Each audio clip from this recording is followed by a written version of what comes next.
नमस्कार दोस्तों, स्वागत है आप सभी का इस नई वीडियो में। दोस्तों, इस वीडियो में आपको बताऊंगा मैं कि किसी भी नई भर्ती जो कि इंडियन नेवी के द्वारा निकाली जाती है उसको अप्लाई करने से पहले दोस्तों आपको इंडियन नेवी की वेबसाइट पे जा करके रजिस्ट्रेशन का प्रोसेस को पूरा करना पड़ता है। तो दोस्तों, इस वीडियो में आपको बताने वाले हूँ कि किस तरीके से आप इंडियन नेवी की वेबसाइट पे जा करके रजिस्ट्रेशन का प्रोसेस पूरा कर सकते हैं। साथ ही साथ मैं आपको बताऊंगा दोस्तों कि क्या क्या डॉक्यूमेंट्स की जरूरत आपको पड़ेगी और कौन से फोटोज़ की जरूरत आपको पड़ेगी जो आप अपने फॉर्म में अप्लाई कर सकते हैं। ठीक है, जैसा कि आप जानते होंगे दोस्तों कि इंडियन नेवी में कई सारे भर्ती आते रहते हैं, जैसे कि MR हो गया, सेलर हो गया, ऑफिस एंट्री होगी। तो इस तरीके के फॉर्म को अप्लाई करने के लिए आपको बार बार रजिस्ट्रेशन करने की जरूरत नहीं है, आपको केवल वन टाइम रजिस्ट्रेशन करना पड़ेगा। उसके बाद जो है आप किसी भी भर्ती के लिए अप्लाई कर सकते हैं। ठीक है दोस्तों, सबसे पहले यहाँ पे आपको दो बटन दिख रहा होगा। यहाँ पे कैंडिडेट लॉगिन का ऑप्शन आ रहा है ऊपर येलो हाईलाइटेड में, आप देख पा रहे हैं। और यहीं पे उसके बगल में दूसरा एक ऑप्शन आ रहा है जहाँ पे लिखा हुआ है रजिस्टर का ऑप्शन। ठीक है, तो आपको क्या करना है दोस्तों, अगर आप पहली बार जो है रजिस्ट्रेशन करने के लिए आ रहे हैं तो आपको इस रजिस्ट्रेशन वाले बटन पे क्लिक करना है, या अगर आपने ऑलरेडी अपना रजिस्ट्रेशन का प्रोसेस पूरा कर लिया है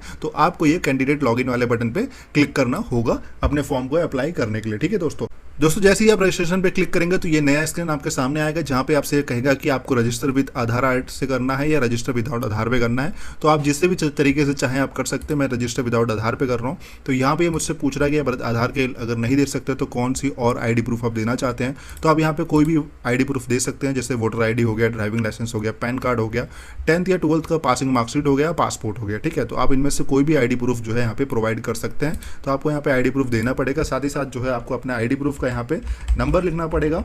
ठीक है, जो भी आप आईडी प्रूफ दे रहे हैं। उसके बाद जो आपको यहाँ पे कैप्चा दिख रहा है, इस कैप्चा का नंबर यहाँ पे डाल करके सेव का बटन क्लिक करना होगा। दोस्तों, सेव बटन पे क्लिक करने के बाद आपको ये नई स्क्रीन खुल के आएगी आपके सामने, जहाँ पे आपको अपना नाम जो है, अपने माता पिता का नाम यहाँ पे एंटर करना पड़ेगा। ठीक है, कुछ यहाँ पे आपको अपने डिटेल्स भी एंटर करने की, जैसे पैन कार्ड हो गया, डेट ऑफ बर्थ हो गया, ठीक है, नेशनलिटी वगैरह।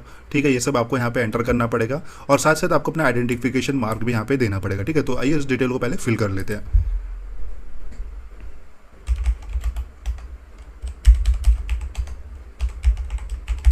दोस्तों, अगर नाम में, जैसे अगर 3 नाम है, जैसे कि यहाँ पे मैंने एग्जांपल दे रखा है अजीत कुमार तिवारी की तरफ से, तो अगर आपका मिडिल नेम है कोई अगर है तो आप यहाँ पे लिखिए। अगर आपका मिडिल नेम नहीं है तो आप इसे ब्लैंक छोड़ सकते हैं। ठीक है दोस्तों, क्योंकि आपको यहाँ पे स्टार दे रखा है तो इसका मतलब आपको अपना फर्स्ट नेम भरना जरूरी है। अगर आप मिडिल नेम और लास्ट नेम अगर आपके पास नहीं है तो आप उसको नहीं भी भरेंगे तो फील्ड को ब्लैंक छोड़ सकते हैं। ठीक है दोस्तों, तो मैं यहाँ पे अपना मिडिल नेम डाल दे रहा हूँ। उसके बाद दोस्तों यहाँ पे अपना मोबाइल नंबर आपको डालना है। ठीक है,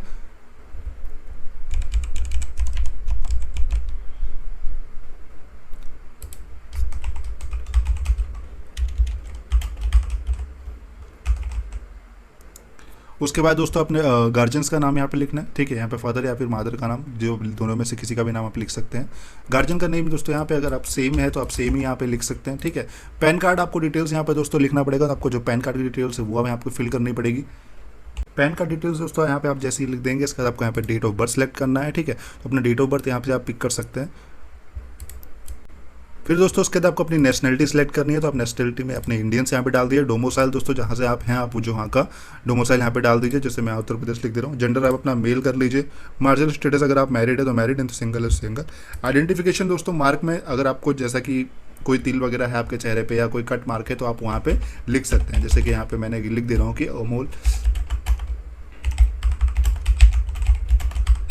ठीक है, तो इस तरीके से मैंने यहाँ पे एक आइडेंटिफिकेशन मार्क यहाँ पे लिख दिया है। अगर आपके किसी पे गाल पे या चेहरे पे कहीं पे भी तिल है तो आप उसको यहाँ पे लिख सकते हो आइडेंटिफिकेशन मार्क के तरह से। ठीक है, अगर आप दूसरा कोई आइडेंटिफिकेशन मार्क देना चाहते हैं एक से ज़्यादा तो आप यहाँ पे उसे इस वाले जगह पर लिख सकते हैं। ठीक है, आगे बढ़ते हैं दोस्तों। अगर आप इसके यहाँ पे देखेंगे तो यहाँ पे एजुकेशनल डिटेल का ऑप्शन आएगा। आपको यहाँ पे इस प्लस वाले बटन पर जैसे आप क्लिक करेंगे तो ये जो है खुल के सामने आ जाएगा। ठीक है, आपको यहाँ पे हाईएस्ट क्वालिफिकेशन अपना चूज़ करना है। तो 10th है या 12th है। ठीक है, 12th में साइंस है। ठीक है, आपने कैसे या BE कर रखा है, BCom कर रखा है, तो आपको जो भी हाईएस्ट आपका क्वालिफिकेशन है वो आपको यहाँ पे सिलेक्ट करना है। ठीक है, तो यहाँ पे अगर आपने 12th साइंस दे दिया तो आपको यहाँ पे स्ट्रीम फिजिक्स केमिस्ट्री मैथ से किया था आपने, या फिजिक्स केमिस्ट्री बायोलॉजी से किया था, तो आप यहाँ पे अपना स्ट्रीम सेलेक्ट कर लीजिए। ठीक है, उसके बाद क्वालिफिकेशन यहाँ पे देखा है एडिशनल क्वालिफिकेशन पे, अगर आपने कुछ और एडिशनल किया है तो आप यहाँ पे लिख सकते हैं। अगर नहीं किया है तो आप इसे ब्लैंक छोड़ सकते हैं। ठीक है, जैसा कि मैंने आपको बताया कि जो जिस भी नाम के आगे स्टार, ये जो येलो कलर का स्टार आप देख पा रहे हैं, अगर ये नहीं है तो वो आप छोड़ सकते हैं, क्योंकि वो इंपॉर्टेंट चीज़ नहीं होता है। ठीक है, ये जो येलो स्टार की बात मैं कर रहा हूँ,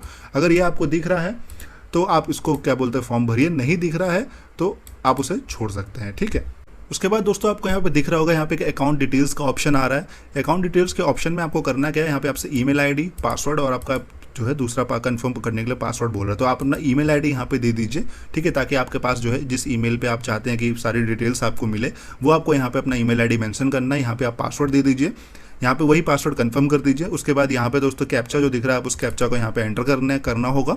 और यहाँ पे दोस्तों यहाँ पे 2 बटन आ रहा है एग्री का, कि अगर आप चाहते हैं कि आपको न्यूज़ कुछ मिले इंडियन नेवी की वेबसाइट की तरफ से तो आप इसको यहाँ पे एग्री कर सकते हैं। नहीं चाहते हैं तो आप इस वाले फील्ड को छोड़ सकते हैं, पहले वाले फील्ड को, लेकिन दूसरे वाले फील्ड पर टिक करना जरूरी है दोस्तों। अगर आप क्लिक नहीं करेंगे तो वो आपको आगे नहीं बढ़ने देगा, ठीक है। तो इस डिटेल को क्लिक करके सेव बटन पर क्लिक करिए। दोस्तों जैसे ही आप सेव बटन पे क्लिक करेंगे तो ये नया स्क्रीन आपके सामने खुल के आएगा, जहाँ पे ये लिखा हुआ है कि देखिए ग्रीन हाईलाइटेड कलर में कि जो आपका अकाउंट है वो क्रिएटेड हो गया है। इंस्ट्रक्शन जो भी है वो आपके ईमेल आईडी पर, जो आपने वहाँ पे ईमेल आईडी था उस पर भेज दिया गया है। अगर आप if not verified within 24 hour your account will be deleted, ठीक है। आपके पास ईमेल आईडी पे एक लिंक जाएगा जिसपे आपको क्लिक करके अपने अकाउंट को वेरीफाई करना है। अगर आप 24 घंटे के अंदर उस लिंक पे क्लिक करके वेरीफाई नहीं करते हैं तो आपका जो अकाउंट वो डिलीट कर दिया जाएगा, ठीक है। तो जैसे ही दोस्तों आप इस वाले पेज पे आए, अपना ईमेल आईडी जा करके चेक करें, वहाँ पे आपको लिंक आ चुका होगा। मैं आपको दिखा देता हूं किस तरीके से दिखता है वो लिंक। दोस्तों ये जो इस तरीके से आपको ये ईमेल आपको दिखाई देगी, ठीक है। इस तरीके से यहाँ पे आपको आपका ईमेल एड्रेस दिखाई देगा, इंडियन नेवी की तरफ से ये ईमेल आया है, इसका जो कंफर्मेशन आपको दिखाई देगा ऊपर। और साथ ही साथ जो सबसे नीचे जो सबसे इंपॉर्टेंट चीज़ है दोस्तों वो ये लाइन है जहाँ पे लिखा हुआ है click here to confirm your email address, ठीक है। आपको दोस्तों सबसे इंपॉर्टेंट चीज़ ये है कि आपको इस जगह पे लिंक पे क्लिक करना बहुत ज़रूरी है ताकि आपका अकाउंट जो है वेरीफाई हो सके, ठीक है। तो आप इस क्लिक हियर पे वेरीफाई पे क्लिक कर देंगे तो ये नया विंडो में आपको लेके जाएगा। दोस्तों जैसे ही आप क्लिक हियर वाले ऑप्शन पे क्लिक करेंगे पे आ जाएंगे इस पेज पे। ये दोस्तों आपके कह रहा है कि मोबाइल वेरिफिकेशन करना होगा। यहाँ पे दोस्तों एंटर ओटीपी का ऑप्शन आ रहा है, मतलब कि आपके मोबाइल नंबर पे ओटीपी एक आया होगा जिसको आपको यहाँ पे एंटर करना है, ठीक है। जैसे कि मेरे मोबाइल नंबर पे जो ओटीपी आया है वो मैं यहाँ पे एंटर कर देता हूँ, ठीक है। मोबाइल नंबर पे ये जो ओटीपी आएगा 6 अंक का, उस ओटीपी को यहाँ पे लिखना है। ये जो कैप्चा दे रखा है उसको यहाँ पे लिखना है और उसके बाद वेरीफाई बटन पे आपको क्लिक कर देना है, ठीक है। जैसे आप वेरीफाई बटन पे क्लिक कर देंगे दोस्तों यहाँ पे आ जाएगा कि your account has been successfully confirm, ठीक है। तो अब जो है आपका अकाउंट जो है सक्सेसफुली कंफर्म हो गया है। अब आपको इसमें फॉर्म पे आगे बढ़ने की जरूरत है, ठीक है। तो अभी आपसे कह रहा है कि प्लीज सेलेक्ट करंट स्टेट, ठीक है। तो आप अपना करंट स्टेट जो है यहाँ पे सेलेक्ट करके डाल दीजिए। उसका ये कह रहा है आपसे कैप्चा डालिए, तो फिर से मैं इस कैप्चा को एंटर कर देता हूँ। इसके बाद आपको यहाँ पे सेव बटन पे क्लिक करना है। जैसे ही दोस्तों सेव बटन पे आप क्लिक करेंगे तो आप इस रजिस्ट्रेशन वाले फॉर्म पे वापस आ जाएंगे, जहाँ पे आपको अपना ईमेल आईडी जो आपने वहाँ पे लिखी थी, जो पासवर्ड यहाँ पे दिया था, और उसके बाद आपको यहाँ पे कैप्चा डाल करके लॉगिन बटन पे क्लिक करना होगा, ठीक है। अगर दोस्तों अगर आप पासवर्ड भूल जाते हैं तो इस फॉरगेट पासवर्ड वाले बटन पे आप क्लिक करके अपने पासवर्ड को दोबारा से रिट्राइव कर सकते हैं, दोबारा से पासवर्ड को सही कर सकते हैं, ठीक है, बदल सकते हैं। दोस्तों जैसे ही आप लॉगिन बटन पे क्लिक कर देंगे अपने डिटेल्स को फिल करने के बाद आप इस स्क्रीन पे आ जाएंगे, ठीक है। ये आपका डैशबोर्ड स्क्रीन है, ठीक है। यहाँ पे दोस्तों आपका जो भी आपने डिटेल्स फिल किया था वो दिखा रहा है कि आपने हाईएस्ट क्वालिफिकेशन 12th कर रखा था। तो आपको करना क्या है कि अब आपको यहाँ पे अपना 12th का जो मार्कशीट है उसे अपलोड करना पड़ेगा PDF के फॉर्म पे, जिसका जो साइज है वो 1 MB अलाउड किया गया है, मतलब 1 MB से ज़्यादा ना हो। तो आप यहाँ पे फाइल चूज़ करके अपने उस डॉक्यूमेंट को अपलोड यहाँ पे कर दीजिए, ठीक है दोस्तों। यहाँ पे डॉक्यूमेंट मैंने जो है यहाँ पे अपलोड कर दिया है। उसके बाद दोस्तों यहाँ से आपसे पूछ रहा है कि जो आपने डिटेल्स अपनी डाली थी वहाँ पे कि आपने 12th कर रखा है क्वालिफिकेशन साइंस से, तो वो डिटेल्स आपको यहाँ पे फिल करनी पड़ेगी कि आपके पास जो जो सब्जेक्ट थे उन सब्जेक्ट का जो टोटल मार्क्स कितना था और साथ ही साथ जो है उन सब्जेक्ट में आपको कितना मार्क्स मिला है, ठीक है दोस्तों। तो आपको यहाँ पर डिटेल्स एंटर करने हैं सारे के सारे कि टोटल मार्क्स कितने थे, कितना मार्क्स आपको मिला है। तो यहाँ पर डिटेल्स मैं सारा लिख देता हूँ, ठीक है दोस्तों। तो इस तरीके से आपको ये डिटेल्स यहाँ पे फिल करना है। फिल करने के बाद दोस्तों आपको आगे बढ़ना है। यहाँ पे लिखना है कि select subject to consider in percentage, मतलब अगर आपके पास कोई ऑप्शनल सब्जेक्ट है तो आप यहाँ पे इसको ड्रॉप डाउन मेन्यू पे सिलेक्ट करके उस चीज़ को सिलेक्ट, जैसे कि इन्वायरमेंट हो गया, संस्कृत हो गया, ठीक है। इस तरीके से कोई भी ऑप्शनल अगर सब्जेक्ट है आपके पास उस बोर्ड में, जिस बोर्ड से आपने पास किया है, तो आप यहाँ पे उसे सिलेक्ट कर सकते हैं। उसके बाद दोस्तों आपसे ये पूछ रहा है कि सीरियल नंबर ऑफ मार्कशीट बता रहा है, ठीक है। तो सीरियल नंबर आपको कहाँ मिलता है मैं आपको दिखा देता हूँ। दोस्तों ये जो स्क्रीन पे आप देख पा रहे हैं एक डमी मार्कशीट है, ठीक है। यहाँ पे दोस्तों आपको सबसे ऊपर जो लेटर दिख रहा है यहाँ पे जो ये जो आपको सीरियल नंबर होता है, ठीक है। मैं आपको दिखा देता हूँ हाईलाइट करके एक बार दोबारा से। ये जो लेटर दोस्तों आप सबसे ऊपर देख पा रहे हैं ये वो लेटर है जो आपको वहाँ पे सीरियल नंबर पे लिखना है, ठीक है। तो यहाँ पे आप अपने फॉर्म पे वापस आ जाते हैं, तो इस जगह पे दोस्तों आपको वो यहाँ पे इस वाले एरिया पे आपको वो लेटर जो मैंने आपको दिखाया सीरियल नंबर वो आपको यहाँ पे लिखना है, ठीक है दोस्तों। तो यहाँ पे दोस्तों हम अपना सीरियल नंबर लिख देंगे, तो जो भी सीरियल नंबर है उसको लिख देते हैं, ठीक है। इस तरीके से हम यहाँ पे सीरियल नंबर लिख देंगे और यहाँ पे आपको लिखना है कि किस बोर्ड में जो है आपका स्टेट कंडक्टेड एग्जाम है, तो यहाँ पे अपना लिख दीजिए यहाँ पे, ठीक है। किस स्टेट में आपका एग्जाम होता है, सॉरी, वो आपको यहाँ पे लिखना है। बोर्ड कंडक्टेड में आपको यहाँ पे अपना बोर्ड देखना है दोस्तों। जैसे कि अगर आपने CBSE से पास किया है तो central board of secondary education आपको पहले नंबर पर दिख जाएगा, ठीक है। स्टेट बोर्ड है आपका तो आप यहाँ पे स्टेट बोर्ड लिख सकते हैं, ठीक है। ICSE है तो आप ICSE लिख दीजिए। तो दोस्तों अगर आपने किसी बोर्ड से, जैसे महाराष्ट्र बोर्ड से कर रखा है, आंध्र प्रदेश बोर्ड से कर रखा है, बिहार बोर्ड हो गया या उत्तर प्रदेश बोर्ड हो गया, इस तरीके से किसी बोर्ड से पास किया है तो आप सिंपल स्टेट बोर्ड का ऑप्शन सेलेक्ट करिए। अगर आपने CBSE से किया है तो CBSE करिए, या ICSE से किया है तो ICSE करिए, ठीक है। तो मैंने यहाँ पे उत्तर प्रदेश डाला तो मैं यहाँ पे स्टेट बोर्ड लिख देता हूँ। इसके बाद दोस्तों आगे बढ़ते हैं। यहाँ से आपसे पूछता है कि 10th का क्वालिफिकेशन के बारे में ये आपसे जानना चाह रहा है। तो 10th के क्वालिफिकेशन आपको हर सब्जेक्ट का मार्कशीट का जो नंबर है वो नहीं डालना है, आपको बस यहाँ पे टोटल नंबर डाल देना है कि 10th में आपका जो टोटल नंबर था तो वो कितना था और उसमें आपको कितना मिला है, ठीक है। तो अगर आपको 600 में अगर 350 मिला है तो आप यहाँ पे 350 लिख दीजिए और जैसे ही बाहर पे क्लिक करेंगे तो आपको परसेंटेज दिखा देगा आपको, ठीक है। आपको बस इतना ध्यान रखना है दोस्तों कि जो भी आप नंबर यहाँ पे लिख रहे हैं ऑब्टेन मार्क्स में वो एकदम सही होना चाहिए, वरना आपका जो परसेंटेज है वो गलत आ जाएगा, ठीक है। तो आपको हमेशा ध्यान रखना है कि जो भी आप यहाँ पे नंबर लिखते हैं वो परसेंटेज आपके हिसाब से सही आ रहा है या नहीं आ रहा है, आपको देखना पड़ेगा, ठीक है। उसके बाद दोस्तों ये फिर से आपसे सीरियल नंबर मांग रहा है, तो जैसे ये यहाँ पे सीरियल नंबर आपने डाला था वैसे यहाँ पे दोबारा से अपने 10th मार्कशीट का सीरियल नंबर देख करके उसको यहाँ पे डाल दीजिए, ठीक है। एक बात यहाँ पे ध्यान देने वाली है दोस्तों, 12th के क्वालिफिकेशन के लिए ये आपसे सीरियल नंबर या रोल नंबर दोनों में से कुछ भी आप यहाँ पे डालेंगे तो ये एक्सेप्ट कर लेगा, लेकिन 10th के लिए आपको यहाँ पे हमेशा सीरियल नंबर ही डालना पड़ेगा, आप यहाँ पे रोल नंबर नहीं लिख सकते, ठीक है। उसके बाद दोस्तों सेम आपको यहाँ पे अपना बोर्ड का जो भी स्टेट पे आपको हुआ था वो उसको यहाँ पे लिखना है, जिस स्टेट पे आपने एग्जाम दिया है, ठीक है। आपका बोर्ड क्या है वो लिख दीजिए और यहाँ पे आपको दोबारा दोस्तों अपने 10th का मार्कशीट का फोटो यहाँ पे अपलोड करना है, ठीक है। PDF फाइल, सॉरी दोस्तों। अपलोड होने के बाद दोस्तों आगे बढ़ेंगे तो यहाँ पे आपको ऑप्शन देगा कि पासिंग सर्टिफिकेट देना है, ठीक है। पासिंग सर्टिफिकेट वो है दोस्तों कि आपके पास जैसे मार्कशीट अलग होता है, सर्टिफिकेट अलग होता है, तो आपको यहाँ पे सर्टिफिकेट अपलोड करना है, ये बात ध्यान देना आपको, ठीक है। सर्टिफिकेट अपलोड करने के बाद दोस्तों यहाँ पे आपका ऑप्शन आ रहा है कैप्चा एंटर करने का, तो यहाँ पे कैप्चा आप एंटर करके सेव बटन पे क्लिक कर देना है आपको। अब दोस्तों जैसे ही आप सेव बटन पे क्लिक कर देंगे तो ये आपसे कहेगा कि आपका जो एजुकेशन की डिटेल्स है वो सक्सेसफुली अपडेटेड हो गया है, ठीक है। आपको हमेशा ध्यान देना है कि ग्रीन कलर का ये मैसेज आपको दिखाई दे, ठीक है। अगर ये नहीं आ रहा है तो इसका मतलब आपने कोई भी डिटेल्स मिस कर दिया है, ठीक है। उसके बाद दोस्तों आपसे पूछ रहा है परमानेंट एड्रेस क्या है, वो आप एड्रेस यहाँ पे डाल दीजिए। करस्पॉन्डेंस एड्रेस अगर दोस्तों अगर आपका एड्रेस सेम टू सेम है तो आप बस यहाँ इस बटन पर क्लिक कर दीजिए, आपको वो एड्रेस ऑटोमेटिक पिक कर लेगा, ठीक है।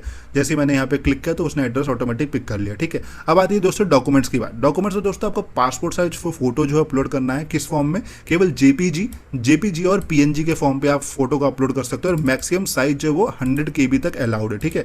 तो आप सिलेक्ट करके फोटो को अपलोड कर लीजिए यहाँ से। उसके बाद दोस्तों आपको अपना सिग्नेचर यहाँ पे अपलोड करना पड़ेगा। सिग्नेचर भी सेम फॉर्मेट में होगा दोस्तों, लेकिन आपको साइज भी ये बात ध्यान रखना है कि वो 100 KB से ज़्यादा साइज ना हो, ठीक है। फिर उसके बाद दोस्तों आपको आखिरी डॉक्यूमेंट अपना अपलोड करना है, वो है स्टेट रेजिडेंट प्रूफ, ठीक है। यहाँ पे आपको ना अपने स्टेट रेजिडेंट का डोमिसाइल यहाँ पे उठा करके अपलोड करना है आपको, और इसके अपलोड करने के बाद बस आपको यहाँ पे कैप्चा डाल करके सेव बटन पे क्लिक कर देना है। दोस्तों जैसे ही आप सेव बटन पे क्लिक कर देंगे तो आप इस तरीके से आपको यहाँ पे ऑप्शन आ जाएगा, आपको कम्युनिकेशन जो डिटेल्स है वो सक्सेसफुली एडिट हो गया है।